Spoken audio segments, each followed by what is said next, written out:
Hello, guys, and welcome to a guest episode today with an amazing guest. Usually I record the intros and outros either before the guest arrives or right after, but today actually I'm back at the space and I'm recording a recap here, which feels nice. I know a lot of podcast hosts actually do this at a later date and they record their intros and their outros later. So I was in the city the other day. I had Ayesha come, and then I also had Lindsay from Almost 30 come in, and we talked for so long that I basically used up all the time I had in the city because I had to then go to one of my private clients' homes and do a meditation with her there. And I didn't want to be any later than I was. So I was like, you know what? I'll wrap this up. I'll do the intros and outros back at the space because I have this awesome podcast set up here, which feels so nice. So the other day I went to the city, and I have to be honest with you, in the summer, I rarely want to go into the city, but it felt so good. It was a beautiful day. I connected with such amazing guests, and these conversations really lit me up. And the next day I was really tired. It was a really long day for me. I drove in and I drove home, and it was just like a long day. But I was able to give myself the rest that I needed. And I was just like, wow, although that was a lot, it felt so good. And that's energy. Like when we connect with people that just feel so much in alignment, it's always worth it. And sometimes I need that extra push to really come out of my shell because I could stay cocooned away. And some days call for city and high energy and connecting with other people. So Ayesha came on, and I met her through David Guillaume. So she came to the recording when I had David on my podcast, and she's just a light. She's in PR, and she has so much wisdom and knowledge about being a founder and growing a brand and doing all the things that can help you really expand and grow as a founder. So I thought it would be fun. We actually met up quite recently, a few weeks ago in the city. We went to Bonberry Mart for lunch together, and we were chatting, and I was like, it would be so fun if you came on and you gave some tips to the listeners if they have their own brand, if they want to just learn a little bit more of like self PR or what's important about PR or what can they do to help really expand their brand. So honestly, that's what she shared in this conversation. It was so good. I feel like I could have spoken to her, honestly, for like 45 more minutes, and we could have done like a breakdown of my brand as an example, and we could have just like given you guys really specific examples, but I feel like everything we did is really, it's just packed with so many tips, and I think you will get so much out of it. So if you have your own brand, if you're interested in building your own brand, this episode's definitely for you. She also is so in tune with energy too, and she realizes that business is always energetic as well. PR is always energetic as well. So we really go into that conversation.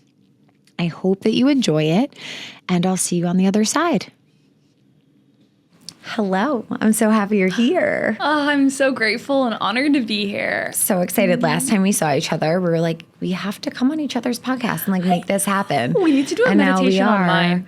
Yes, let's do like that. A mini one, and then go into it. Yeah. I would love that. That would be so good. Anytime I could teach, I'm like, yes, please. Anywhere, anytime, I'm down.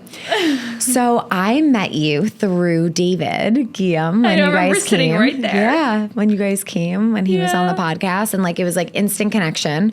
I love following you. I love seeing everything you're doing, and I thought it'd be such a fun conversation to talk all about business, alignment, how, like you said, you're like, business is so spiritual. And I thought that would be such a great topic to really dive into, because here everything is spiritual to us and business is 100%. But also that you're in PR. And I feel like we should talk about like what PR really is and how it works and when it's aligned and all the things you can get from it, how to do it for yourself, etc. Like, I feel like this will be such a great episode and conversation for people who are in their own business or their own brand, and they're seeking that aligned action. I love it so much. And, you know, having a podcast as well, I'm always just like, how can I serve? How can I add the most value? Whenever I wake up in the morning, I always say a prayer and I ask the universe to use me like as a vessel and put me in the right places and rooms and ways where I can serve to my fullest capacity. Because I feel like that's what it all like brings meaning to your day too. Yeah, it's so true. And just by taking that intention, I feel like you really do feel that redirection throughout the day. Do you practice 100%. Kabbalah? You know, working with David, yes. And before I even like approached him about working with me in my company, I was a student of his. And living in LA, he was doing in Venice, like he was doing these Sunday, like we were doing them a lot. Like it would be like bi-weekly, once a month, these Kabbalah like lunch and learns. It was really nice. Such really good community. Like everyone would get together like 11 a.m. on a Sunday, and you would have brunch with like, it grew, honestly. There would be like 80 to 100 people in like someone's beautiful home in Venice, and we just learned from David. That's so cool. It was really It's cool. beautiful. And you would sign up for it? We just did it on Partiful. Super chill. What is that? Partiful is like that app where you can just like make a little event and then just have people join. Then you could see like who RSVP'd, who confirmed, who... You should use Partiful. That's amazing. It's not an ad for Partiful, but... Really cool. You're so cute. But like, it's so easy. You. That's really cool. So you would go there, you would learn and connect with other people. Yeah. So nice. And it's like, you just be in community. It's like the best way to spend a Sunday. Yeah, so nice.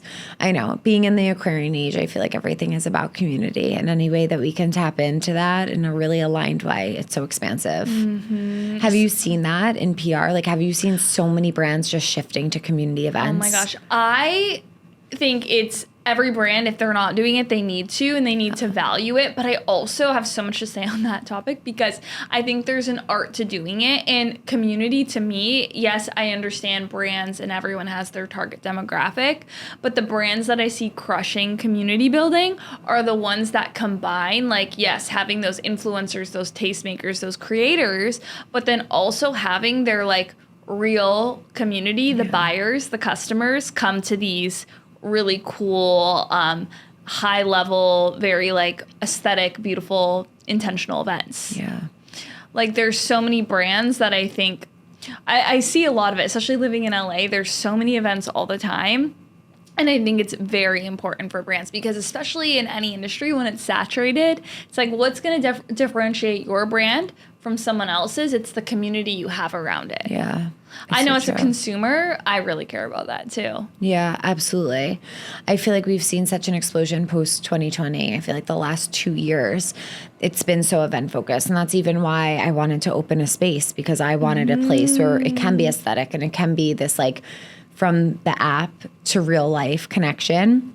But I always love picking your brain because I feel like every time we talk, you have brought up just like the most aligned things for me as examples. And I'm always like, oh my gosh, you know so much and you're so aware of what's going on. I know, I want to like deep dive into like the trends of what you're seeing, what you think is really helping even smaller brands really take off. I want to hear it all from you, like all of it. Oh my God, I'm so excited. Anything, and we can even go into your brand. We can like do some like business hot seat with you. Oh my gosh, that'd be so fun. Yeah, I love that idea. I want to know what's coming too for the space. The space was a big thing because now you're putting skin in the game to like have this rent as well. And it's not cheap just to like run a space in itself. Not at all. But I always say your vibe attracts your tribe. Yeah. And then when you start like bringing community together, I don't know if you found this, but like as I continue to grow, I have like, yes, I work with brands, but then also just like with my own community, and we do a lot of, we do these LA industry events that are kind of run through my podcast brand and the agency, because through what I do, I get to meet so many incredible brands, creators, influencers, tastemakers, founders. So then I started my events to like bring these people together, and it's such an eclectic group of different types of people. And what I've learned from that is like when you're the host of it or you're the person who's facilitating it, you attract really good people. So it's so much, it goes back to the spirituality of it too, though, because it's all your energy and your intention. When you meet a brand that's like, maybe has like not the best work culture and the founder maybe has a temper, so you can see it. I know brands, and I won't say names, but like there's so many companies that have that, and then it actually kind of like goes out into their social media. They have more negativity in the comments. It's more controversial. It's so crazy to me. I've learned that with repping like talent and founders, and when I put them on shows, and when we put them on some big shows that are more controversial, and then we see those posts go up, and they get like, obviously they, like, clients of mine know they're public online, so they're pretty good with dealing with any type of feedback. But it's so interesting when you go on like a platform that's rooted like yours, you just get all love. And then when you go on another one that maybe is more controversial, or like the host of it is like sweet but not sweet to everyone, you know? It's interesting how that audience is a little bit like, you get spicy people, you get like nice people. It is interesting. It definitely is. And I feel like no matter what you put out, there will be people in the world that are negative. But for the most part, I really have found that you get what you give and what you put out. The majority, yeah. And then also, I always am so big on mindset. And I'm like, okay, I know both of us, right? We're such positive people. We probably have like majority of love back. But if I ever get like that negative comment, I'm like, wow, this means that we are growing. Yeah, it does. It totally does. People have time to do that. Right? It's so true.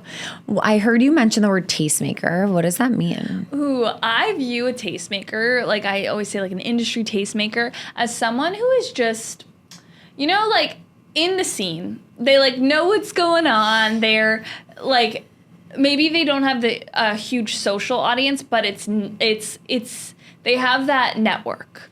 I think I would compare it, if I was giving an example of who, I would put a tastemaker as like, you know, your friend that works in hospitality, or is the plug for Chez Margot, or like owns the new hot restaurant in New York. I would see that. And I feel like people can be multi-category, right? Like they could be a founder and a tastemaker, or like a micro creator even. Interesting. Okay. I wasn't sure if it was like a person who kind of helps to support things that are up and coming. Oh, no, I view a tastemaker as someone who's like culturally relevant, like has a pulse on things. Interesting. Got it. Okay. That's how I view it. But okay, cool. Has their own. Very cool. So I'm thinking about people who are just getting started in their own brand, and maybe they aren't yet ready to invest in PR or take the plunge for PR, but they want to start doing some PR on their own. Where would you tell someone to begin? Love this. Okay, so there's different types of PR. The PR that I want to talk about that I think is going to move the needle the most is, you know, it's I call it like new age 2025 PR. I think that your social brand online is currency. When you're in this day and age and we have businesses that are online brands, I think your social platforms and growing those are your resumes. They're everything that are gonna like help you, bring you more opportunity and that organic press. Because I know everyone wants like a Goop placement, or they want to be in Forbes, but that you can pay for placements. I'm not gonna like say you can't. But the way to win those organically, especially for these bigger publications, is through being culturally relevant, doing something cool in the space. And also a huge thing with like the traditional side of it, it's a timing thing. I have so many brands, like even just friends of mine, that'll be like launching a cool product and they'll be like, this is revolutionary. Why isn't this in every media outlet? Why don't they want to pick it up? Why isn't this getting on the news?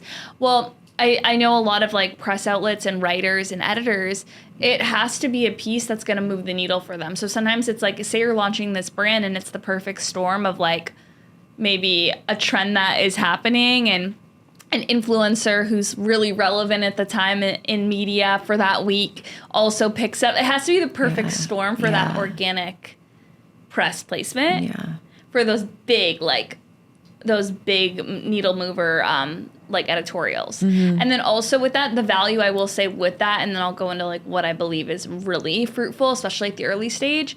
I think the value with the traditional press is just like a credibility, because then a lot of people will throw that on a media kit, throw it on a one-sheeter, use that in their like written bio that they pass around, like as seen on, mention it on their website. And then additionally, if you have a business that everyone does, like that your people are searching on Google, then sometimes these articles are helpful because they are really ranked high on SEO.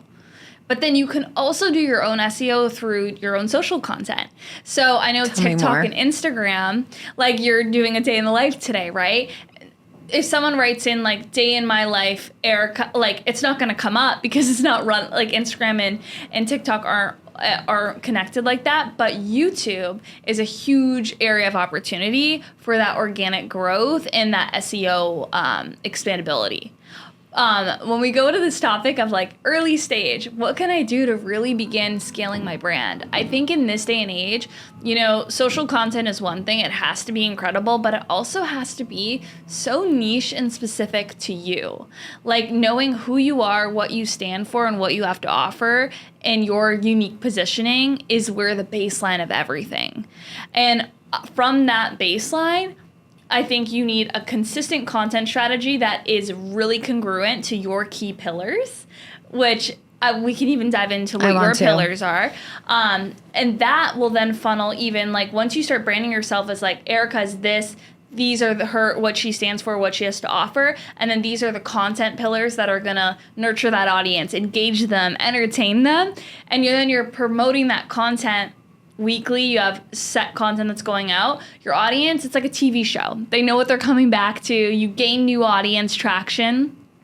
And additionally, then the PR side of it, that in itself will bring you brand deals, will bring you opportunities, will also bring you PR events, which in my company, we do that for clients because I see so much value from them being culturally relevant at the cool events in the Hamptons, in New York, in Miami, in LA, depending on where they're based, because they can go build these relationships with brands and really stand out amongst other talent in the space. And we were talking about community. Brands value it when a creator or an influencer, a thought leader, a founder comes to their event. It like means a lot to them. And then you put a face to the name. Then you're top of mind when they have a campaign where they want to pay Erica like $50,000 to do something.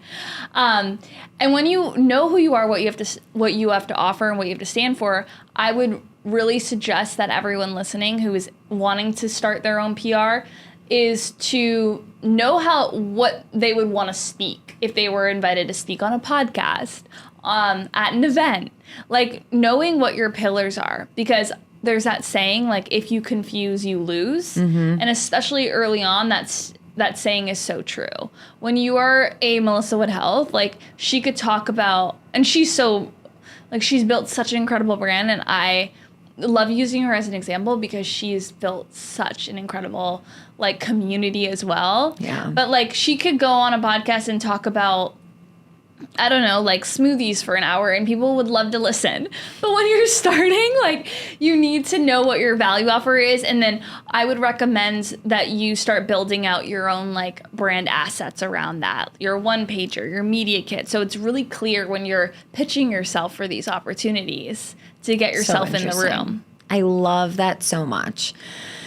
So I wanted to go back for a second because of YouTube. When I started to realize how YouTube works, I'm like, this is the best social media ever because there is an SEO. There's kind of like a method to growth there where Instagram and TikTok kind of feels like you're throwing shit against the wall and you literally never know. It's gone. You literally like either there's nothing happening or all of a sudden like TikTok will be like the worst video you've ever posted and it's like through the roof viral and you're like, what is happening here? Yeah. So I agree with you. If anyone is looking for another way to grow and you haven't tried YouTube, you can go down like a whole rabbit hole of growth on YouTube. And I started to put out some meditations on YouTube and some other content there because I started to geek out over like the behind the scenes of it and how it actually works. It feels very empowering versus Instagram and TikTok, which honestly does not feel very empowering to me at times. Yeah. So that's really cool. And the other thing that came to mind is like how our social media and how like our TikTok page or Instagram page is now truly our resume. If people want to know about you, they're not even going to your website anymore. They're right literally there. going to your social. And from that, they're getting an instant vibe of like, what's going on? Who is she? What is she offering? And like, do I want to follow this or not? And it's pretty wild. It's so crazy. And they look at the vanity metrics. Yeah. So that's why growth is like what people want, because it's like, I'm not going to lie. It's like if you have a blue tick and 100K plus followers, it's going to help you. Because then they'll look at say you pitch them in even the DMs, like you pitched a podcast show. They'll go down the rabbit hole of even looking at your page because it's the thing they see first. Yeah. Totally. So it is so important that is dialed in. Yeah. And then also I will say, like, on the other side, like, say you're someone listening and you are just so articulate with your messaging and you have so much that you've like, your offers, you're like, if you were going to go on like this podcast, how you like what you would position to Erica as like really great episodes that are going to expand and grow her show. Once you're in the room with one, like I've seen that happen as well. So just to not discourage people, I've seen that happen as well a lot of times with founders and thought leaders. They maybe don't have the largest following or the most active Instagram, but then they get themselves in the room, whether working with a company to help them or they did it themselves. And then they end up growing rapidly. David was doing content as an example, but once he started going on shows, it brought him so much traction to his pages, and he's at like 900,000 followers in a year, and we've seen that happen. But like, he's so articulate. So like, when people ask me a lot about him, they're like, "David grew so much. Like, oh my God, you got him on these shows." I'm like, yeah, but he went on a show, and then my job as like a publicist got easier because he went on one show, crushed it. Yeah. And then it was their top episode. And then I would reposition that. And then it's like I was saying with the press and editorial, when you have this like library of podcasts you've done, other podcasters, like I feel like you're the same as me. I listen to other shows. I go down rabbit holes because at the end of the day, as podcasters, I'm not trying to get like the person with 20 million followers. I'm trying to get the person who's going to go on and deliver the most value to my audience and knows how to speak. And David did that. And then he was also, the beauty about podcasts is you get assets from this. Like, you go on a show, they're shooting in a beautiful studio. In this day and age, everyone's doing a video podcast. Yep. You get content from it, and if you know how to repurpose it, or you even repurpose, I have my own thoughts on that with what clients should do with that content. You'll get assets from the episode, which is great, and you can collaborate, but you can also take all those assets and make your own. And it's just, it all fuels itself. Yeah. And abundance attracts abundance. And I feel like there's a spiritual lesson in everything, just like you said before in business. But how he experienced abundance on one podcast, it can help fuel other opportunities and bring in more abundance. And that's really, it's like we have to be on that frequency of receiving, of expansion, of bringing in opportunities, because that will just continue to bring the momentum. I completely agree. If you have a subconscious like belief of like an insecurity of being seen, that's going to be your biggest block. Yeah. I think about that all the time. Like when your content's out, like say you're not ready internally to deal with the huge platform that God, the universe, the creator wants to give you, then you're going to block yourself from receiving it. Yeah. Like everything happens when you're ready to receive it. Yeah. And then also when you go on a podcast, making sure that you really honor like you. And it's like if you were having a really off day or going through something and you had a big booking, honor that. And if you needed to cancel something because you need to show up your best, like it's all aligned. Because then when it does happen, and it's almost like operating out of scarcity, right? I always think about that being an entrepreneur, because sometimes I will push myself to the brim. And I'm like, girl, you're not in an abundance energy because you're so depleted and burnt out because you're trying to do like 10 million things a day. It's like, no, when you show up your best, that's when everything really follows through too. I will give an example here, because when I I had a guest here. And then I was on her podcast. I was so deep in my practice. I was like just going through a period where I felt very aligned to my practice, not so much in my life. There was actually a lot of questions going on in my life, but I felt so deeply connected to my practice. And I went on this podcast as a guest and rocked it, where like hundreds of members came in from it on the app. Was it a huge like podcast? It was a big podcast, yeah. And from the energy I brought, of course, that audience, but also the energy that I brought, I saw it. Like it all came together, just like you said. Like my energy was aligned, the audience was aligned, the host was aligned, we were all aligned. So much came. Then I got a really amazing opportunity to be on another really big podcast. And that day, the host lost her makeup, couldn't find her makeup, and I got a flat tire. And I was like, I'm never making it to the city. I'm driving there. I'm never making it. But I was like, I don't want to miss this opportunity. But I should have taken the opportunity to reschedule because I was just in a very different place. And I was kind of just like very neutral. And neutrality in spirituality is a wonderful thing. To come to a place of neutrality, it is a space of higher consciousness, and to be able to be very neutral is wonderful. And also, when you're trying to get a product out there and you're trying to support what you do and hopefully attract in new members and new clients, you can't really be neutral. But at that space and time, I was really embodied in this neutral energy and just being like, well, whoever is meant to come will come and whoever is not won't. And I didn't see a big reward from that podcast because I was in such a space of neutrality where like, you have to show up and be passionate about what you do and your brand and what you share because you're going to see people need inspiration. People sometimes need that push and that excitement to take the leap. So I agree with you completely. Like you really have to honor where you are because that energy you put, I see this all the time, especially in my business, because I feel like it's a very aligned and spiritually aligned business. I need to be completely aligned in order to expand, in order to bring in new opportunity, in order to attract in more members and more clients and whatever else.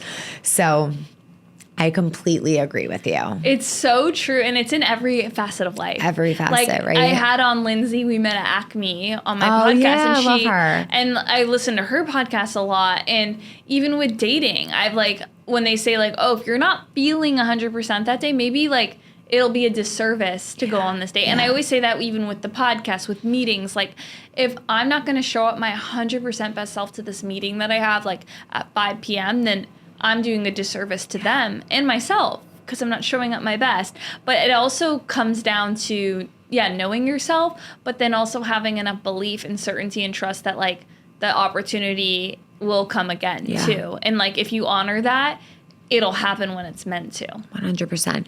What you just said actually was something that helped me instill boundaries in my life. With family, I didn't have strong boundaries. Like I felt like I had to give and give and give and overgive.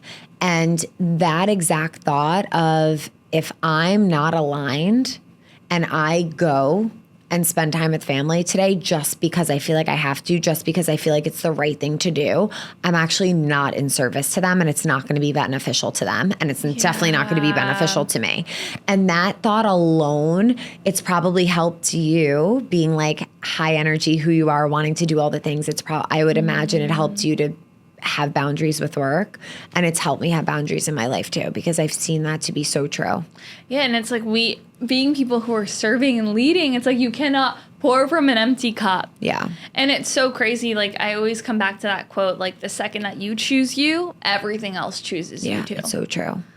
Like where are you not choosing yourself in your life right now? And it's a whole energetic. It's so crazy when it comes to the social growth, the how you play online, how you show up in a podcast, how you land an opportunity. It's all in like really stepping into that power and knowing that. Because also when you go connect with someone who might be like at a really high stage in the social game, when they're around someone who's like so true in who they are and so abundant and like certain with who they are, it's a different energy than like scarcity, trying to build, really trying to get that opportunity. It's a very different energy.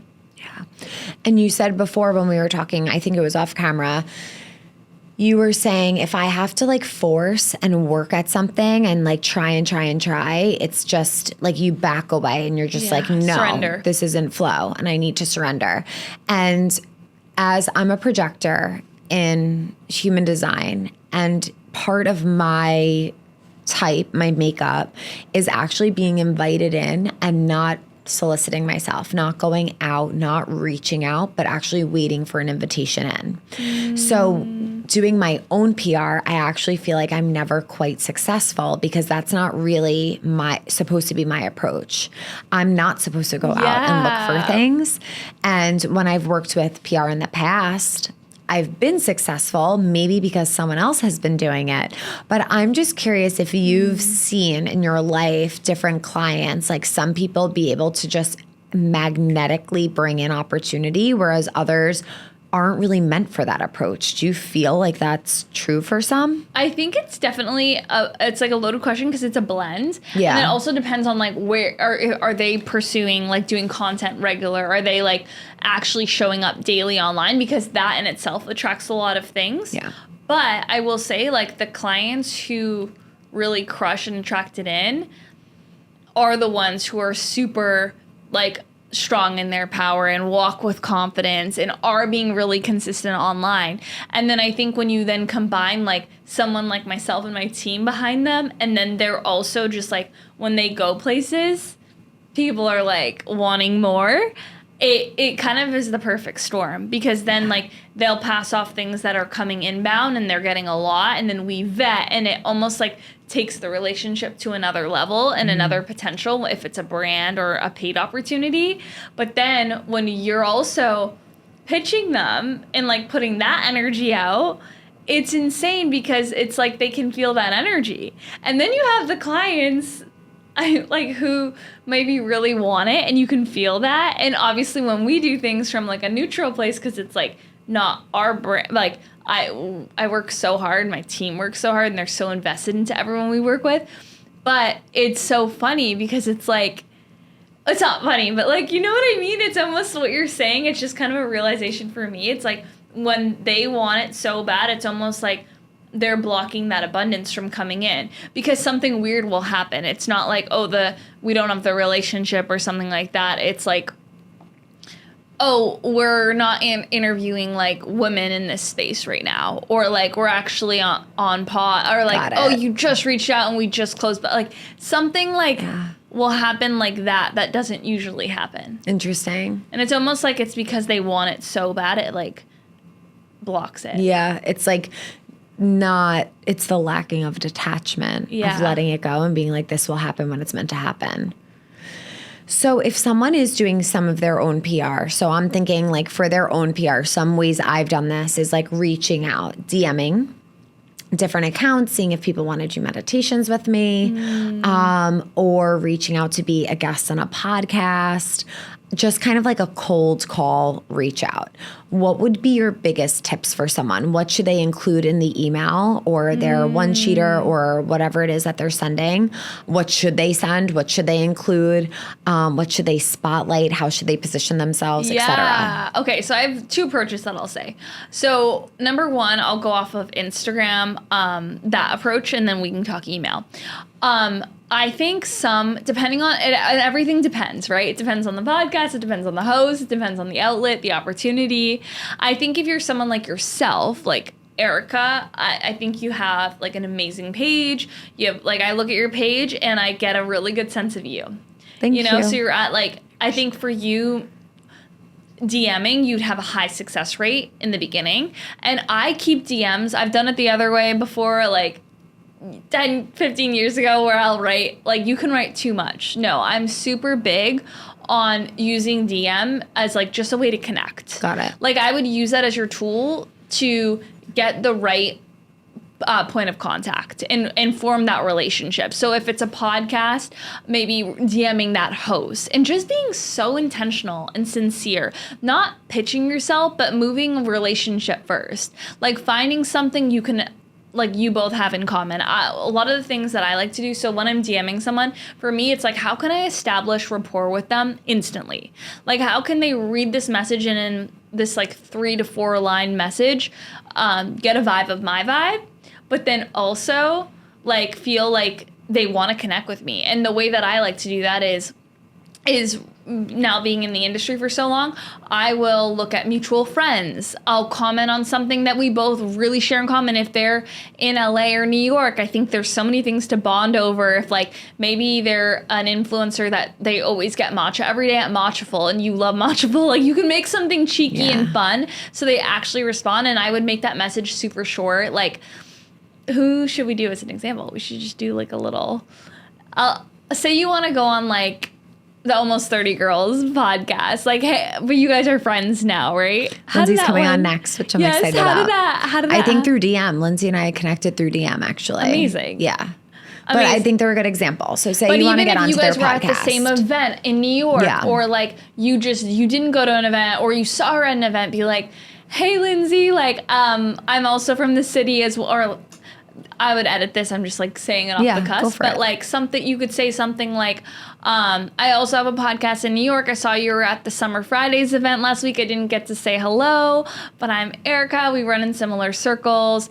We should totally connect sometime as fellow podcasters. And then if you wanted to go more business, you could say something really short and sweet in the beginning and then be like, you know what, I think we would really connect on a podcast swap. Like, would love to get in touch and share reasons of like ideas I have for a collab. Let me know what email's best. Because then you get a different email from the email in the bio, because a lot of influencers just have like a manager's email or someone who's like a Rottweiler who will just be like, not show your email. So then you get the right email. And then oftentimes when you do that and you connect in a really nice way, what happens is that the influencer, I've had this happen a lot, they'll maybe give me their like manager's email or their team's, but then they'll be like, and here's my personal email that like is not anywhere.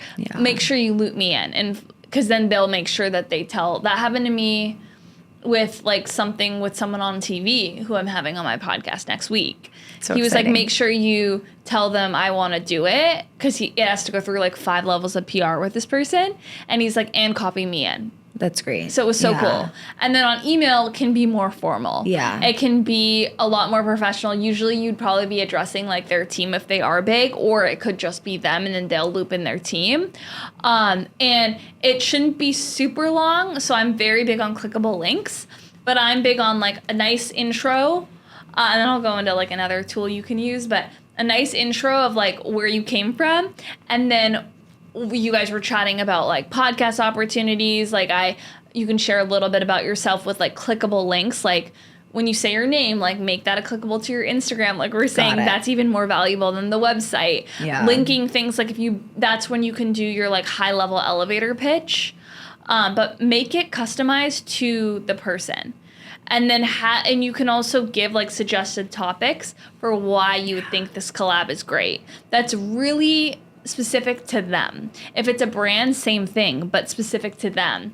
And then after you do like maybe a couple bullet points of that, I'm big on doing some clickable links. Like, and here's my one sheeter if you want to learn more about like past things I've done, or a media kit to see more of like my vibe and my brands that I've worked with, or here, like also sharing a link here, and you can make that a clickable to the podcast I did on Melissa Wood's podcast. That's very similar to your audience. Yeah. And then it's like really casual, but then they have everything they need and it's not super long.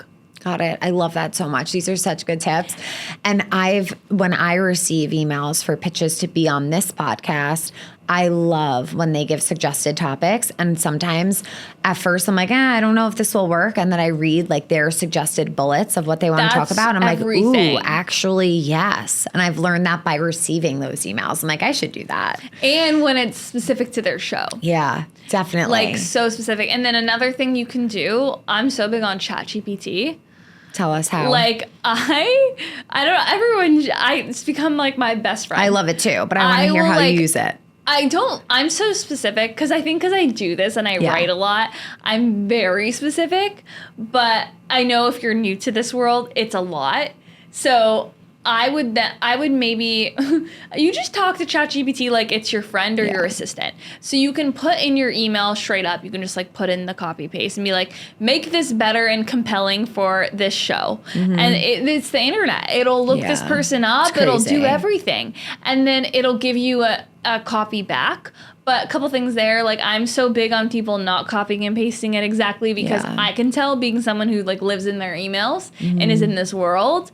But another thing that I like to do, it's like if you are at the early stage, right, and you don't have a professional high-level elevator pitch, like I'm so big on journaling and being that person who has a morning routine, and I drink and I like do my whole matcha coffee morning and like write. That's how I will write out when I'm like writing out a new business opportunity or like high level for myself. So you could literally take yourself on a journal date, really uncover your brand pillars, like word vomit that out, and then put it into ChatGPT and be like, give me this into a high level elevator pitch that is going to help me land a placement in Goop. Like you can literally do that. And then if you don't like it, give me 5 more that are more like softer in tone or more professional or more business or more clickbaity. I say that all the time to it, and it will do it for my YouTube titles. Wow. And then it'll give you 5 more. And ChatGPT, I'm like, I wish they did sponsorships. Like I believe in it so much. They even will like learn you, your vibe. They do. They really do. So like once you kind of train it, it will learn your vibe. And then you can do that for your podcast topics. Yeah, that's true. And then you can even go as far as giving them the podcast. This is like not, you should genuinely like want to go on this podcast, but you can even go down the route, like give them the description of the podcast and be like, custom my speaking pillars to this episode. Wow. So cool. It's so crazy. The world, you literally, when ChatGPT was like emerging, I was like, this is going to wash out our industry in PR. I believe it. And I'm not afraid to say it. Wow. I think it can wipe out an industry. The only thing is you have connections and relationships that ChatGPT doesn't have. Yeah. And that's important. True. That's very important. And that's really, I think, the foundation of so much. That is true. But and I appreciate you saying that because I know that's the value. Yes. But that is insane. The amount of work that thing can do. Because we and you, when we were at Bomberry, that like I feel like it was like 3 weeks back. Yeah. Erica and I are very similar personalities when it comes to our entrepreneurship energy. Yeah. And we were like talking about team and all this. And I'm just like, there should be no excuses. Because ChatGPT is like, it's doing it all. Yeah. Like, come on. When I talk to my team about things, I'm like, there should be no excuses. No excuses. Zero. I know we were saying how, and I don't know if my community knows this about me, but I expect a lot. And I say that all the time, like to my family. I'm like, I expect so much. And Gianna, like she really is pulling through. She's learned so much and I expect a ton. And I have to remind myself a lot to be like, be in gratitude for all of this, because when someone cares about your brand, you know, as much as you do, or very much so, it's important. And I'm going to like expect it, but it's a different side of me than like my meditative side, and my work side is like a whole different animal. I didn't realize that until I loved it. I should have Gianna come on and do a tell-all. Oh, that would do really well, I think. Depending on what your audience thinks about this. I should. The other thing that I will just like add to that, because I know it's a pillar you mentioned before we started recording that's like so important, it's your team, the energy of them. If you have someone who's behind their keyboard working for you but like genuinely doesn't give a shit about your brand, absolutely not. I feel like that energy comes 100%. I found that with social media managers. I literally have DMs because I think I work in the creator space so much. Like I have people reaching out to me being like, because I know so many people, they're like, Ayesha, do you know like a girl who understands TikTok and Instagram who wants to edit 5 reels a week? I'll pay them this. I'm like, yes, but they have to really care about, oh, you're a nutrition coach, you're a mom who does recipes and provides tips on vegan. Like they have to really care about you, because I believe the energetics of them managing your social is huge. Totally. I even believe that some pitches call for me to do, because if it means a lot to me, if it's something I really want, I feel like it literally has to come from my own fingertips and my energy. So there's a lot that Gianna could support me with, and then I'm like, then there's work I actually have to do because you feel that too. It's so important. It's so wild too how much, and this is the dance I play every single day in my life, like with delegation, but it's so wild of like the second I chime in on a thread, or if we're working on a cool event and we want this, like we're working on a couple brand partners and like I chime in or I send that like pitch, it's received so differently. Yeah. And in that, and I understand like that's a pill I'd have to swallow. Like if I want to scale a business and do like these wide scale events, like I can't be sending the 300 emails. I know. I can't. Like we were talking about that too. It's like we were so similar with that. Like it's your brand, it's your baby, and everyone listening, you're like, it's my brand, it's my baby. Like the person I hire has to be it, because it's also a big investment. Any person on your team is not just an investment financially. For me, that's not even it that I feel. It's the time and the energy that I devote to them. Because once you're a part of my team, I care about you. Like if you get sick, I'm like up at night. Like, because they're a part of like the family. Totally. So it's not even just that. It's like the time and that. Absolutely. And the energy. So you mentioned a elevator pitch.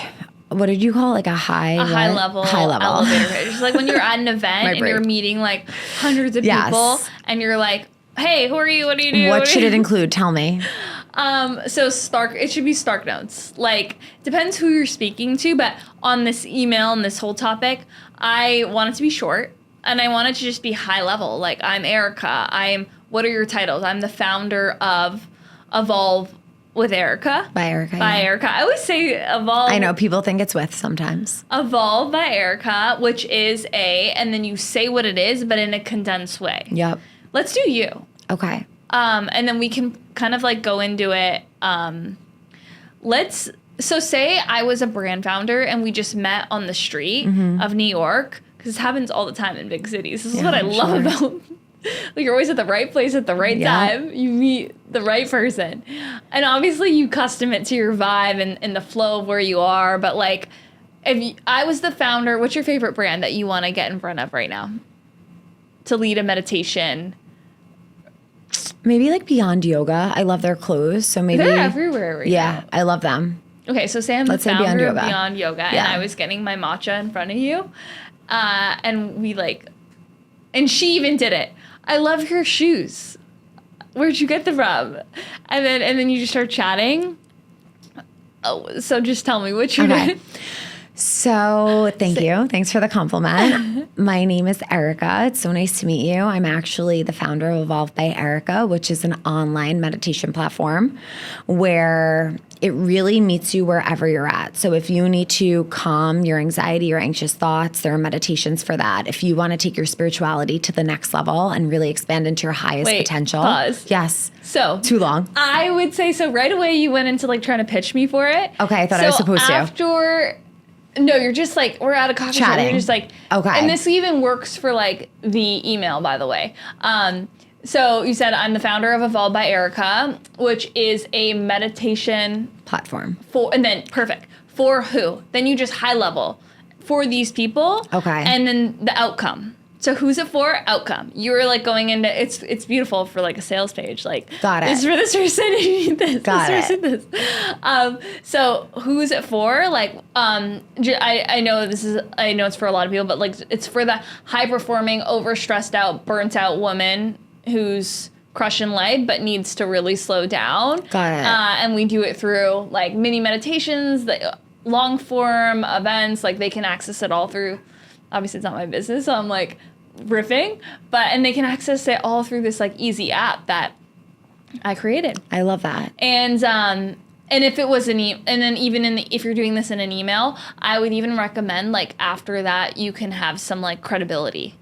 Perfect. Lines. Yeah. If it's just like pitch showing press or something that makes you credible. Yeah, because she'll prompt more. Like if they're interested in like what you're doing and how you're helping, it's like, what is it? Who are you helping? Why can it serve? And what I like to do is like, if the founder, like yesterday, I bumped into the founder of Matchaful at Matchaful. Like I was getting my matcha and I know what she looks like because I like love the brand. And I was like, oh, are you Hannah? Like, because I had a Zoom call with her team because they wanted to do something in the events creator space before.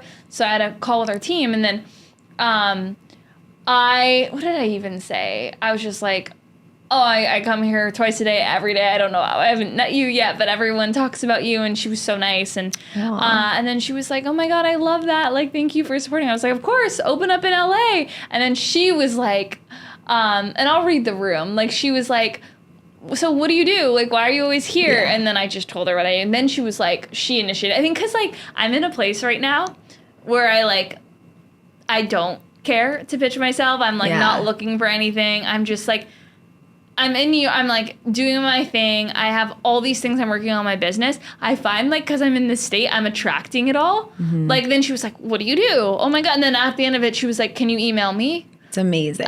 Email me on this, let's chat. And I didn't even do anything.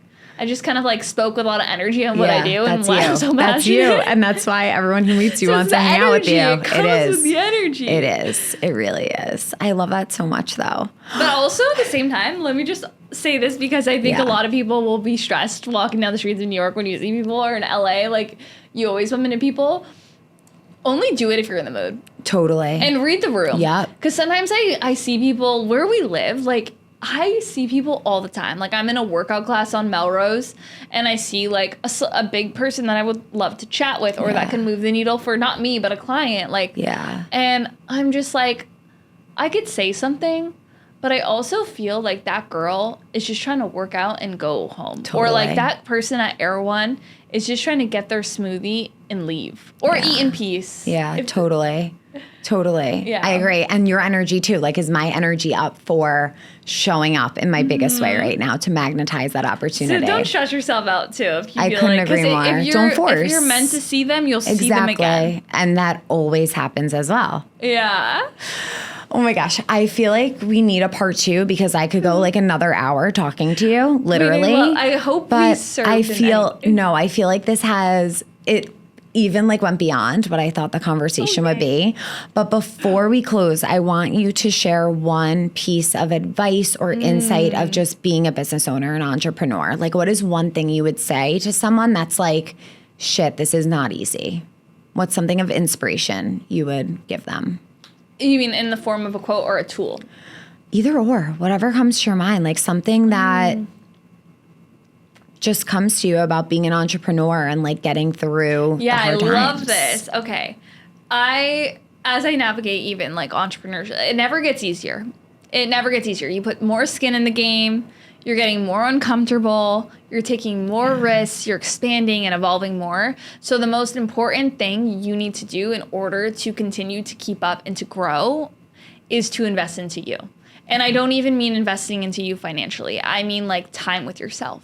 Building your practice with yourself, meditate, spending 10 minutes a day with yourself to really know him, and being so clear on who you are and what you have to offer. Because as you grow and as you expand and as you evolve in this world, you know, the shoes get bigger, you know, the platform gets larger. So you need to make sure that you're like the best possible human vessel to deal with everything that's going to come your way, because the universe only gives us what we can handle. Totally.